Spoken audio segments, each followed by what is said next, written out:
right, well, we're continuing the Why the World's Gone Mad series. So if you have a Bible with you, go ahead and turn to Romans chapter 1. This entire series is based out of Romans chapter 1 because Romans chapter 1 is Paul's instruction about here's how culture goes crazy. Here's how the world is gone mad, okay? And he gives us a process of what we're kind of going to do. Tonight, we're going to start step one of how the world goes mad, okay? And in the following weeks, we're going to do step 2 and step 3. So tonight's going to focus more on what is the first step. What's the first step that we take in our effort to go mad? Okay? So we kind of see where we're going here. There's a process here. So now remember this passage in Romans chapter 1, there are offensive things in it. And I say offensive because it's probably not offensive to you, but they probably would be offensive to maybe someone in your family or someone you work with or someone you know online or whatever. So and I acknowledge that there are some things in here that are offensive to people who don't believe this book. Okay? So acknowledge that right out the gate. But just remember, Paul was not writing this to just anybody. He was writing this to a group of Christians in the city of Rome in the first century. Now, it's written down for everybody, but it was written directly to them. He's instructing Christians on this. So what we have to be really careful with, and you kind of heard this in the way that I prayed tonight, we don't need to use this passage as ammunition against the world. What we need to do is use this passage to make sure we are not becoming like the world. Make sense? Paul's not writing this to non-believers. He's writing it to believers. And he's saying, if you're not careful, you're going to end up like this. This can creep into the church too. Okay? So we're going to cover some interesting stuff in the next couple weeks. Tonight's not going to be crazy offensive or anything like that, but we are going to talk about truth tonight and how our culture is thinking about truth and has been for quite a while now. So let's review first. Here's what we read last week. This is verse 16. He says, this is Paul talking, "For I am not ashamed of the gospel." And as I told you last week, you can just put the word truth there because Paul believes the gospel is the truth. Okay, I'm not ashamed of the gospel or the truth. "For it is the power of God for salvation." The gospel is the power of God for salvation, not our fancy ideas about how we ought to get people saved. The gospel is the power of God for salvation, not cool church campaigns or cool sermon series or, fancy ideas and systems we come up with. None of that's the power of God. The gospel, the truth, is the power of God for salvation. Agree? Agree, yeah. Amen means I agree. Or you can just be modern and say I agree, whatever. He says, and it's for everyone who believes, to the Jew first and also to the Greek, because it started with the Jews and it went to the Gentiles. "For in it," the gospel, "the righteousness of God is revealed from faith for faith. As it is written, the righteous shall live by faith." And that's a quote from Hosea 2. Now, so here's what he tells us. The gospel reveals something about God's character, right? The gospel story, which starts on page 1 of the Bible, but it really picks up in page 3, Genesis 3, when he says, one's going to come that's going to crush the head of the snake. That was the beginning of the gospel story. So this gospel story that we read about through Scripture, it reveals something about who God is, okay? So the fact that God cares enough about us to save us from our own sins, to save us from ourselves, and to save us from spiritual evil that wants to destroy us. The fact that he wants to do that tells us something about him, doesn't it? That he seems to really care about humans. He created them. He loves them. He cares for them. He wants to do something about their issue, right? So it reveals the righteousness of God, right? That's what the gospel does. So here's some statements if you're taking notes or looking at the notes that I already wrote for you. The gospel or truth reveals the goodness of God and his desire to rescue humanity from its own desires. Because you've got some desires, right? Are they all good? No, they're not. They're pretty destructive a lot of the time, aren't they? Right? Well, God knows that about you, and he's not angry at you. He wants to help you get away from your destructive desires. He wants to help you have power over those things. He wants to rescue us. That's what salvation is all about. To be saved in the original language literally means to be delivered or rescued. We're being rescued from something. That's good news. Gospel means good news, right? And it's true. So it reveals his character. Now, where we're going tonight, in the next few verses we're going to cover, unrestrained immorality reveals that God is letting humanity have what it wants. So when we look in our culture today and we see unrestrained immorality, y'all know what I mean by that, right? It just seems like we're just throwing all the boundaries off of everything. You notice that, right? There used to be kind of a common set of moral rules, at least at a base level.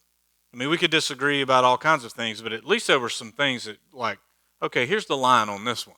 Well, now we're taking away all the boundaries. We're redefining everything, and it's leading to unrestrained immorality, and it's destructive. And Paul's going to teach us in these next couple verses that the evidence that we see of that means that God is up to something.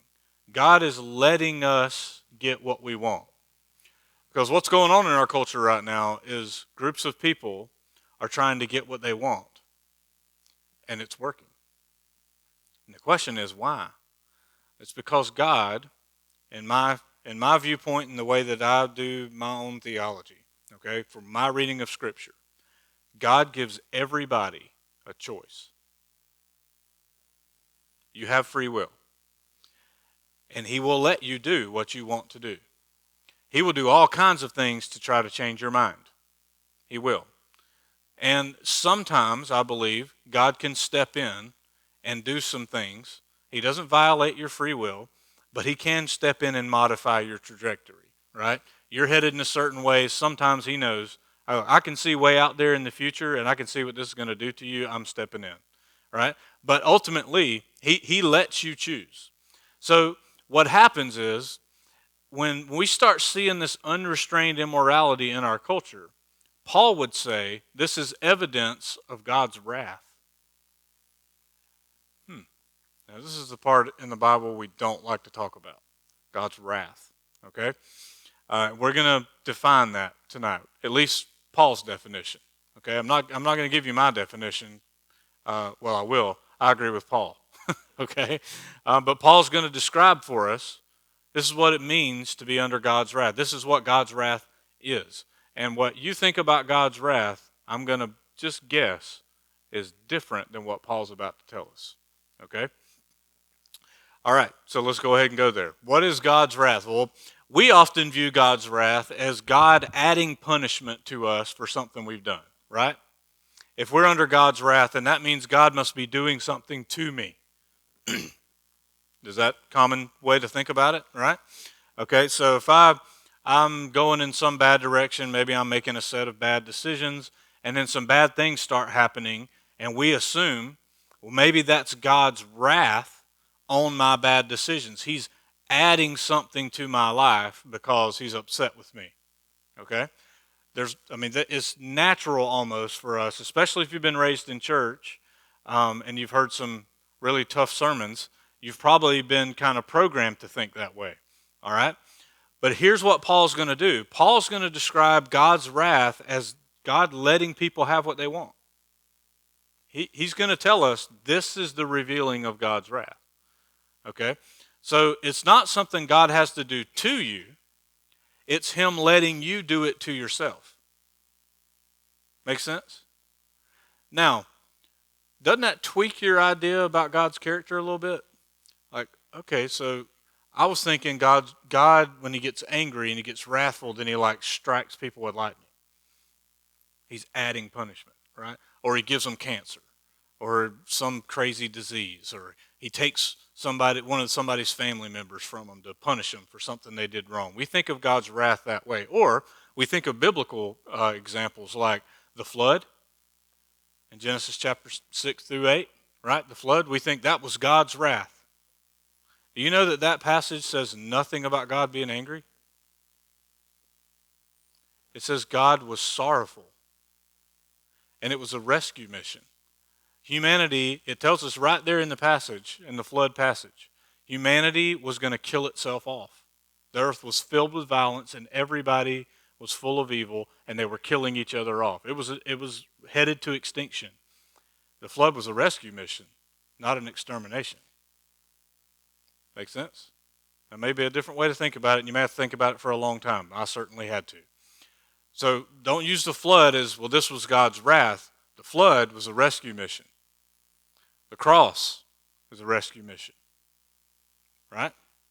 So, Paul's about to tell us, God's wrath is not revealed by him like adding stuff, bad stuff to your life to punish you. God's wrath is actually him stepping back and saying, go ahead. Have what you want. And usually when we get everything we want, it's destructive. Right? What happens when you give your kids everything they want all the time? You're destroying them. That's what you're doing, right? Because what you're doing is you're teaching them that everything I want, I must have right now when I want it. And if you do that for a long enough period of time, they grow up to be adults, at least on paper, who think that they should have everything they want when they want it, right? So it's not good for you to give your kids everything they want when they want it. It's not good for them because they don't always want the right things. Yes? Okay. Why do we think God's any different? God calls himself a father and he calls us his children. So he doesn't give us everything we want. I mean, for goodness sakes, was it Garth Brooks that wrote the song? Thank God for unanswered prayers. I mean, if Garth Brooks figured it out. I mean, well, actually, he probably didn't. He probably didn't write the song because most country people don't write their own songs. But anyway, metal people do. Just want to point that out. Just saying. So what he's going to do is he's going to describe to us that God's wrath is actually him saying, have it your way. Go get what you want. I'll be right here when you get back. That's God's wrath. Him just saying, okay, fine, go ahead. Isn't that a scary thought? So, like, to me, it seems like lightning would be the better deal. Think about that. If God's wrath on me was, I'm going to strike you with lightning and you're dead. Well, that would prevent all the destruction that I'm going to do to myself. Right? So it's definitely worse, I would think, that he'd step back and let you keep on living and destroying yourself. And Paul says, that's actually God's wrath. Okay? So we got that in our minds? That'll help make sense out of what we're about to read. Okay? Here's what he says. For the wrath of God is revealed, because in the last passage he said, the righteousness of God is revealed by the gospel. The wrath of God is revealed from heaven against all ungodliness and unrighteousness of men, who by their unrighteousness suppress the truth. This is step one. Okay? This is step one of going mad. You suppress the truth. Wait for the redneck to go by. You suppress the truth so you can keep doing what you want. Because, right? How did they suppress the truth? By their unrighteousness. So here's what that means, and we kind of miss this in English. The grammar's a little bit hard in the Greek here, but you could read it this way. They suppress the truth for their unrighteousness. So what they're doing is, I want to suppress truth so I can keep doing what I want. Because the truth keeps bumping up against what I want. Have you ever noticed that? You want something, but you've been taught truth from the scripture, and truth keeps getting in the way of the things you want. You ever notice that? It's very inconvenient, right? And it's frustrating, kind of irritating. Like, well, I really want to go to work tomorrow and tell that coworker of mine off. Like, I want to chew them out. That's what I want to do. But truth says, that's probably not the best idea. Wisdom would say, there's a different way to handle that. It gets in the way of what you want, right? So if you decide, well, I really want this and I want it so bad, I'm just going to act like the truth is not truth. It's not real. Suppress it. This word suppress in Greek, it means to hold back, hide, prevent, restrain, or it can also mean to cause to be ineffective. Now, can you think in our culture of any examples, don't say them out loud, any examples of our culture trying to hide or restrain or cause truth to be ineffective? I think if we were to spend time, actually all of us giving some examples, we'd be here a while. Because this is kind of where our culture has been going for a long time. We got to suppress the truth so we can do what we want. So we can love whoever we want. So we can tax you however we want. So we can whatever else fill in the blank, right? We want these things, and the truth says these things are destructive. Well, we don't like that, so we're going to suppress the truth, restrain it, hide it from people, so we can keep doing what we want to do. We'll redefine truth if we have to, right? Send your kid to a public university. They'll come back with weird definitions of truth because that's how the university is thinking nowadays, okay? I can't do it because I can't say their names, but I can give you several examples right now, several examples of people who were raised in really godly, good homes who went to a secular university, and they now are the most disrespectful people that I know. Because they think everybody who's not them are idiots. And they think there's no such thing as truth. Truth is what we make up. We decide what's true and what's not. And that is destructive. And this is what Paul says is step one. This is step one of the world going mad. So our culture that we live in right now, please understand that in our country, we're seeing things right now that seem pretty new to us. But just understand, a lot of what we're seeing right now has already happened multiple times in history in all kinds of other places in the world. This isn't new, okay? It looks new to us because we're not used to this kind of thing going on in our culture. But what's going on is not new. It's been going on all over the world for a very long time in cycles, okay? It's just now it's made its way here, and it's become the norm here that we want to suppress truth and even act like there is no such thing as truth so we can keep doing what we want to do. That make sense? Paul says that's step one. Start suppressing the truth, okay? Now, let's talk about this truth thing for a minute. We'll spend some time here. Suppressing truth is actually a rejection of reality. Truth means reality, right? Okay, 2 plus 2 equals 4. Okay, you can do math. Good. Thanks, Matt. It's not a trick question. 2 plus 2 equals 4. How many times does it equal 4? Every time. So that is true. Whether we like it or not, it's true, right? Okay? There are many, we could go multiple examples of this, okay? The earth is revolving or orbiting around the sun. That's true, okay? Unless you're a flat earther and then you got a weird model. Okay, all right, we're not going there, okay? It is mathematically true that we're doing this around the sun, okay? It's just, anyway, I'm going to really chase a rabbit if I go there. So if we're suppressing truth, and what we're really doing is saying there's really no objective reality. We're just pushing that to the side. Without objective truth, everything becomes subjective or relative. Meaning, if there's no objective truth, then that means everybody has their own truth. Right? That's the only other option. It's either objective or it's everything's subjective, and who's to say what's true and what's not because it's different for everybody. Right?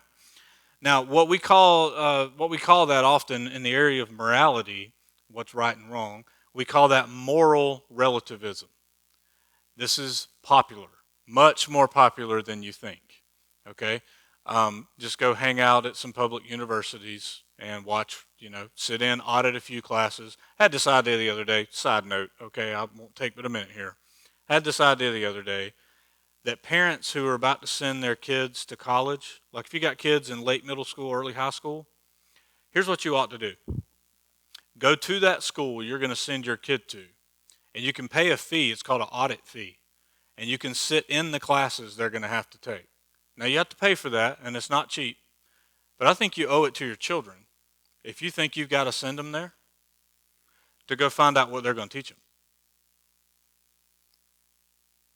Just an idea. I mean, I know I have crazy ideas. I get it, okay? I'm just thinking if you're going to send your kid there and pay them to indoctrinate your kid, you might want to know what they're going to do. And when you do that, I think you're going to be really shocked, and you might question whether you're going to send your kid to that place. Because they're going to unteach them everything you taught them. That's just what they're going to do. So, moral relativism, let's talk about that. Well, first of all, it is completely illogical, self-defeating, and destructive. That ought to be enough reason for you, but I realize I have to prove that statement, okay? If everybody's truth is whatever they want it to be, and morality is just whatever we all want it to be, that's going to get illogical and destructive really quick, and it's completely self-defeating. All right? So here's how to respond if somebody might say some of these things. If they say there is no such thing as absolute truth, you should ask this question. Is that true? Because as soon as you say there is no, you're making a truth claim, aren't you? Yeah, I'm teaching like philosophy 101 here in apologetics, but we need this because our culture, I'm telling you, we need Christians to learn how to think. We're not so good at the thinking part, right? We're good at spewing out our ideas and opinions. We're not so good at thinking about those ideas and opinions first, right? So when someone says, there's no such thing as truth, that's a social construct. You should say, well, is that true? Is it true that there's no such thing as truth? See, it's self-defeating. It's self-defeating. So you can't make a claim like this because it's illogical in itself, right? And I've literally done this before. It's so much fun. Not to shame someone, but to watch them, like in their mind, it's like their brain exploded. Because they've been told by somebody, there's no such thing as truth. It's all socially constructed. We came up with the idea, way back in history, that it's just all part of our evolved state. And, when we got societies going, we came up with these ideas and we called them truth and all that. They said all that to me. And I said, so you're saying there's no such thing as absolute truth? And they said, right, there's no such thing. And I said, is that true? That there's no such thing as truth? And they were like, I hadn't thought of that. I'm like, well, just think about it. Because it doesn't work. And if there is such a thing as truth, then there must be a standard by which to measure truth. If there is right and wrong, morality, then there must be a standard by which we judge what is right and wrong. If there's no standard, all bets are off. It's a free-for-all. There's no such thing as absolute truth, and you get your own truth. It's like Oprah's favorite things. You get a truth, and you get a truth, and you get a truth, right? Showing my age there. All right. Anyway, so this is something you need to be prepared to do, especially if you send your kids to college. They're probably going to come home and make this statement, and you need to ask them, is that statement true? Have you thought about that? All right, here's the other one that's common. I could do these all night, but I just picked two of them. What's right or wrong for me may not be right or wrong for you. That's moral relativism, right? Someone says that to you, you need to say, okay, what if I stole your car and then I claimed that it felt right to me? Would it feel right to you? You would say, well, no, I don't want you to steal my car. Well, what's right for me is right for me, and what's right for you is right for you, right? I was reading a book in college about this one time, and this guy who was writing the book said when he was in college, which was a long time ago, his roommate made this statement. He said, there is no such thing as morality and truth. It's all constructed by humans. We came up with the ideas, and we're fooling ourselves to think that there's such thing as truth and right and wrong. And he said, okay, and he picked up his stereo. This was back when you carried the stereo. Y'all remember? Anybody remember those days? Don't raise your hand. Right? I remember those days too. I'm old enough. Right? He picked up his stereo and walked out with it. He said, "Where are you going with my stereo?" He said, "My stereo now." He said, "You can't take my stereo." He said, "So you're telling me it would be wrong for me to take your stereo?" "Well, yeah, you're stealing my stereo." "Well, it feels right to me. I don't think stealing's wrong. And it's socially constructed, so I'm part of the social, right? So I construct that this is mine now." And he carried out, and he defeated the whole argument right there, changed his roommate's mind. He had to rethink what he was thinking. All these ideas that our culture is talking about, it sounds really good for you until you meet someone else. That's the problem, is we live in a place with other humans in it. And free-for-alls don't work. Go move to a big city right now where they decided that certain things we're just not even going to prosecute. Certain crimes we're just not even going to prosecute. Go to that city and open a business and watch what happens. Everybody will steal from you because they know they won't be prosecuted. It's a free-for-all, right? And I'm not going to give more examples, but we could spend a lot of time going through examples of how our culture is doing this. It's not working. It's totally destructive. All right, here's what he says next. For what can be known about God is plain to them, right? Remember, they were suppressing the truth because they wanted to stay doing what they wanted to do. He says, look, for what can be known about God is plain to them because God has shown it to them. Well, how did he do that? Well, for his invisible attributes, and if you're like, what does that mean? He says, well, I'll tell you a couple. His eternal power and divine nature have clearly been perceived ever since the creation of the world in the things that have been made. What is he saying here? In the theology world, we call this general revelation. And what that means is you can look at the created universe around us, the world around us, look at the stars, get a telescope, look at stuff way far out there. All of that is trying to tell you someone designed it. That's just a fact.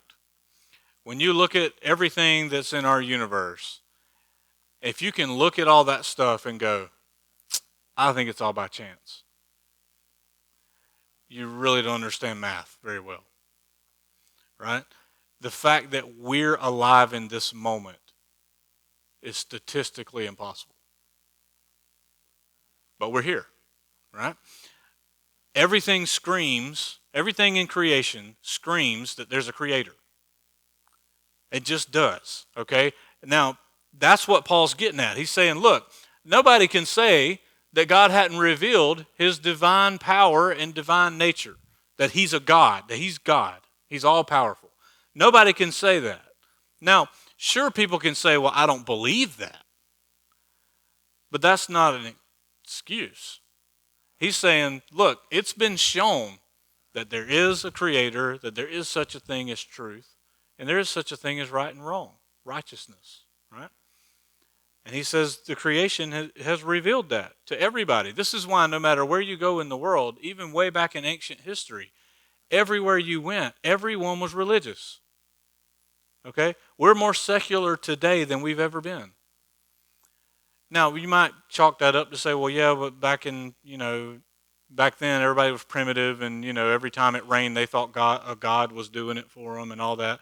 Well, it's true. That is how they live. But that's what they believed. They looked at everything around and said, there must be something up there that made all this. All the cultures thought that. That's what Paul's getting at here. Look, God's revealed himself to everybody. If you're alive and can look around, doesn't it seem pretty obvious? Somebody made this place? Didn't get here by accident? So we don't have the excuse of saying, well, I didn't know God existed. Paul's saying, everybody on the globe knows there must be a God. Make sense? Okay? So God has clearly displayed, I can't talk, his glory and power in creation, so we would realize he exists and we would seek to know him.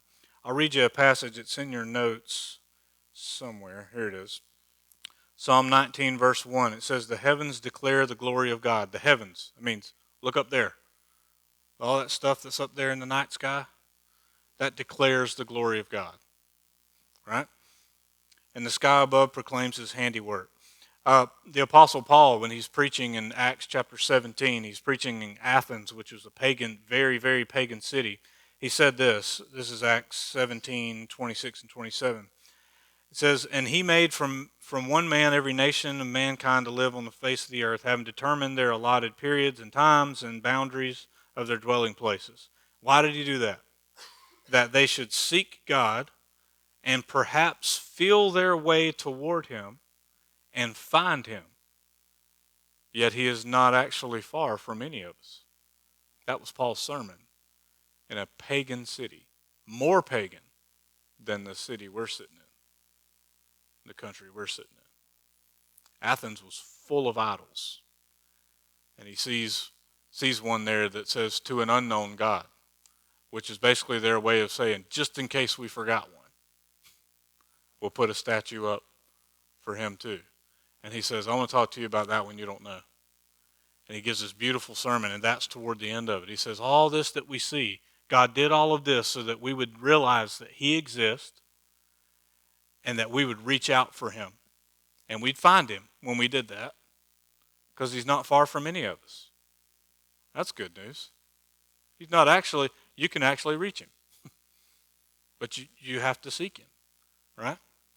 Now, here's what we do as modern people. We look at all this cool stuff out there in the world at creation, and we try to find reasons not to believe there's a God. Have you noticed that? Modern science? Look, I love modern science. I really do. I watch scientists all the time. Matter of fact, I listened to a 3-hour interview today, throughout the day in pieces, but 3 hours long, of a astrophysicist being interviewed. This guy is not a believer. He makes fun of us. Matter of fact, he makes fun of the creation story in the Bible and all that. But I listened to him because he's a good scientist. Now, he's not good at his conclusions, okay, because his conclusions are, look at all this cool design, but there's no designer. That's his conclusion every time. It's like, that doesn't add up. But I love to listen to him because I learned so much about what God did out into the universe that I'm not aware of, right? But here's what we do as modern people. We look at all that stuff and we go, well, it really just was a ball of gas and it blew up 14.8 trillion years ago or whatever, billion years ago, and it expanded, and then all this, stuff happened just right over all these times, and then here we are. There's no God, right? We look at all that and we try to use it to disprove him, when Paul is saying you ought to look at all this and that should prove it to you that God's the creator. He created this place. He says, "For although they knew God, they did not honor him as God or give thanks to him. But they became futile in their thinking, and their foolish hearts were darkened." The word futile there, it means empty. We became empty in our thinking. Now, don't point at anybody, but do you know anyone that you might describe as empty in their thinking? Right? Oh, that was so wrong. I just looked right at their husband. How about that? Bible says respect your husband. Just want to point that out. Anyway, so he says, here's the deal. They knew there was a God. They knew there was a creator because they looked at all this stuff and they said, there's got to be a God. But they decided they didn't want to honor him as God. They didn't want to treat him as God or give thanks to him. So what does that lead to when you reject the existence of God? It says, at least in Paul's mind, we believe the Spirit was giving him these words. You become futile in your thinking. You become empty-headed. That's offensive, but he's saying, look, you start thinking in ways that aren't logical when you reject that there is a creator and he cares about you. And their foolish hearts were darkened. Now we know all about how wicked our heart is, right? I say this all the time. Jeremiah 17, 9 and 10. Your heart is desperately wicked and sick, and you can't understand your heart. This is what God told Jeremiah. He said, write this down for the people. You don't know your heart. It's really messed up, and it's desperately wicked and sick. You don't understand it, but I do understand your heart, and I search your heart. and I evaluate your heart. That's what I want to do with you, right? And he says when we reject God, all we're left with is our foolish heart. All we're left with is follow your heart. How well has that worked out for any of us? Right? I mean, follow your heart. Your heart gets you in all kinds of trouble, doesn't it? Yeah? Been married more than once? Your heart is probably responsible, right? Or maybe the other person was. I don't mean to minimize that, but I mean, our heart will get us in all kinds of problems, right? Their foolish hearts were darkened. When we suppress truth and reject God, we become illogical and foolish. It's just true. What we see in our culture today is we've suppressed the truth. We don't want to say that there is such a thing as absolute truth. And we don't want to say there's such a person as God who would have created all this, because if we said that, then that means there must be truth. And if there's truth, then that means we must be wrong about some stuff.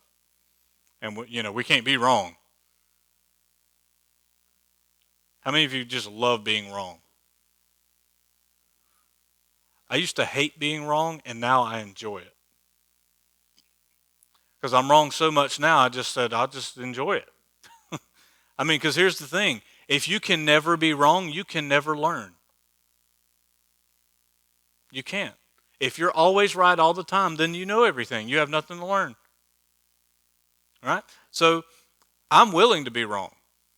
And I enjoy it when I find out I'm wrong because, hey, I was wrong about this. Now I can learn something. But until I knew I was wrong, I was just in the dark. So I actually enjoy it when I'm wrong. So if you come up to me and say, I think you were wrong about that, I kind of get excited. Good. I got some research to do. Right? It gives me an opportunity. Maybe I can grow in this area. Maybe I was wrong. That's how Christians ought to think and act. Yes? Yeah. But the problem is we're always right. And the world out there does not connect with that very well. Because it's not humble. Okay. He says, claiming to be wise, speaking of being right all the time, claiming to be wise, they became fools, and they exchanged the glory of the immortal God for images resembling mortal man and birds and animals and creeping things. You know what he's talking about here? Well, specifically, he's talking about rejection of an eternal, immortal God to worship things we made with our hands. Idols. And in that context in the first century, in Rome, idols were everywhere. The emperor is a god in Rome. Images, idols, carved stone statues of gods are everywhere. Temples to different gods are everywhere. It is the entire culture in the Greco-Roman world in the first century, and for a couple centuries after that as well. And he writes and he says, look, you Roman Christians, this is how you can really destroy yourself. If you claim to have it all figured out, and you reject God and reject truth and all that stuff, you'll start worshiping things you made with your own hands. Think about the logic of idolatry for a minute. And he's actually picking up two phrases here from the Old Testament. This claiming to be wise part, that comes from Jeremiah chapter 10, verse 14. I'll just read this to you because I think it's a funny verse. Jeremiah says this, every man is stupid and without knowledge. And then now he's going to talk about people who make idols. Every goldsmith is put to shame by his idols, for his images, his statue, are false, and there's not even any breath in them. You made a statue and then worshipped it. Can you see the problem? Right? I mean, if your kids drew a picture of something and then put it on the fridge and then got on their knees and bowed down, you would be like, what are you doing? That's not a God. You just drew it. Right?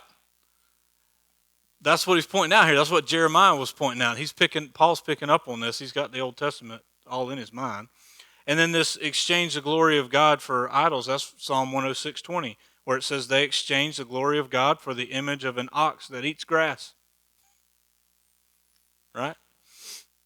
And Israel wasn't exempt from that, by the way. Go read the story of Israel. They cannot make up their mind which God they want to serve. Right? They cheat on God the whole time.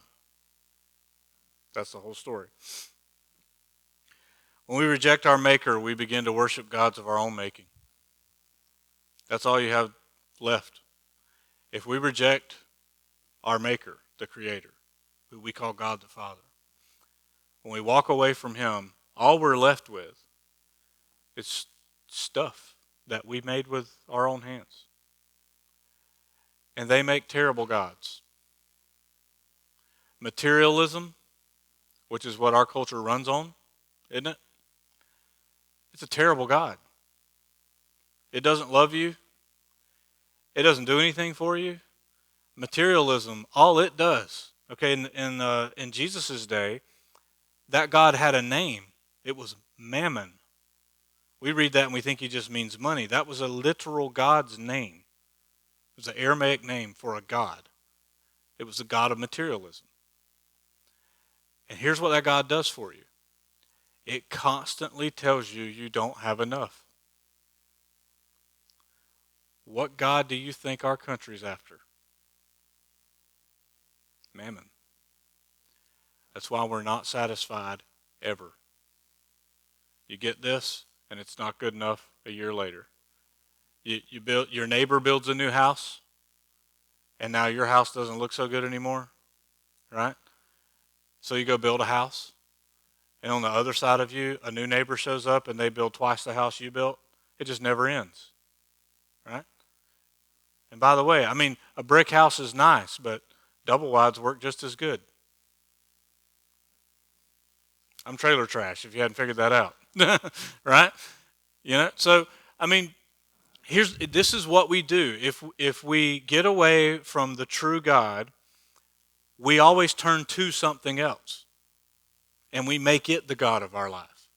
And for most American Christians, we go to church on Sunday and we say that we believe in this God who made everything, but in reality, Monday to Saturday, we're trading gods all week long, aren't we? I know this hurts, but it's for me too. What we do is we've got different gods for different days almost, right? Or different months. That's what we do. We trade idols. It's what we've done for all of human history. And the story from God's lips the entire time has been, you would be so much better off if you would just trust me. You wouldn't need to chase everything else if you just trust me. I'll provide for you. Am I going to give you a mansion? Probably not. But if you'll just trust in me and spend time with me, you'll find out that's better than a mansion. And I can guarantee you that one. The more you get to know him, the more you spend time with him. I don't mean just sitting there giving him your prayer list. I mean just sitting down and being still and saying to him, I just want to take a moment and devote some time to you. And just see what happens. Sounds so weird, doesn't it?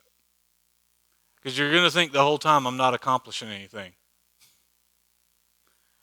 He didn't ask you to accomplish anything. He wants to be with you. When you do that, you'll find out over time that you don't care about some of the things you used to care about. You don't worship some of the things you used to worship. Because he's so much better. Amen? He is. He says, therefore, God gave them up. This is the last part, and we're done for tonight. Therefore, God gave them up. That is the definition of God's wrath for Paul. Paul's definition of God's wrath is God handed them over. You can translate it that way too. Some of your translations might say that. God gave them over. He handed them over to somebody else's authority. In Greek, that's kind of what it's alluding to. He's handing you over to someone else or something else. in the lust of their hearts to impurity, which is a word that most often means some kind of sexual immorality, to the dishonoring of their bodies among themselves, because they exchanged the truth about God for a lie, and worshiped and served the creature rather than the Creator, who was blessed forever. Amen. And amen doesn't mean, man, that's good. Amen in the original language means, this is absolutely true. So, he says, step one, we suppress the truth, reject God, suppress the truth.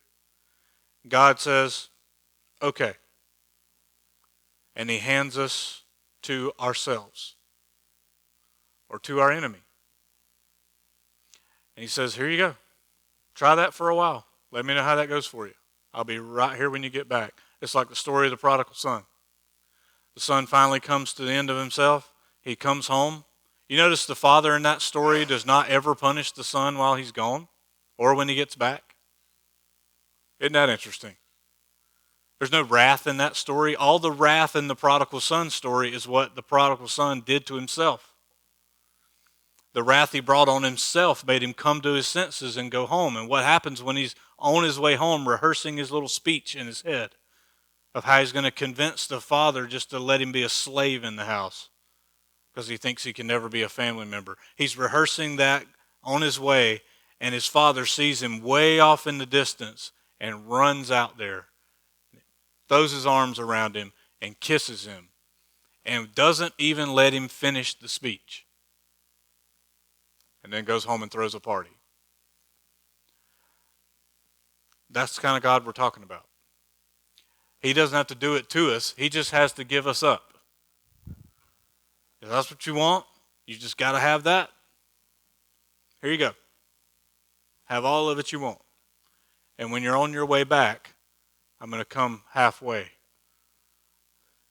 and I'll receive you back. That's a good God. When we reject God, we exchange the truth for destructive lies. That's step one. So why is the world gone mad? Because we're suppressing truth and we're rejecting God as a culture. And it's not new. It's actually this has been happening slowly for decades in our culture, in our country. Okay? But it's to a point now where it's become very destructive. It was ideas back in the 50s and 60s. It was ideas that were fringe ideas. Now it's at the forefront and it's being signed into law. And you're being punished if you don't agree with it. That's where we're at now. We're going to talk about that in a lot of detail next time. Okay? So what we're going to do next time, we're not meeting next Wednesday because we got that play going on with our kids, so we won't be here. So we won't meet next week. But December 21st, we will meet, and I want you to read the next couple verses in chapter 1. So it's verse 26 and 27. This is the most offensive part in this passage. That's what we're going to talk about next time. He's going to give them up to something else. Okay, so what we learned today is he gives them up. You don't want to believe the truth. You don't want to believe in the Creator. Then have your own gods. He hands them over to the gods they want to worship. Next week, he's going to hand them over to their own desires. And he's going to describe what that looks like, and it's not good. So what we're going to read next week is going to sound very familiar because we're seeing it all over our culture right now. Okay? So, 2 verses. Even Matt can read 2 verses before he gets here. Okay? So, that's all you got to do is read these 2 verses. All right? And they're tough ones, but they're true. So read them and we'll talk about those. You got 2 weeks. So read a verse a week. Right? You can do it. I believe in you. All right? Okay, so next week we'll dig into that and learn about the next step and why the world's gone mad.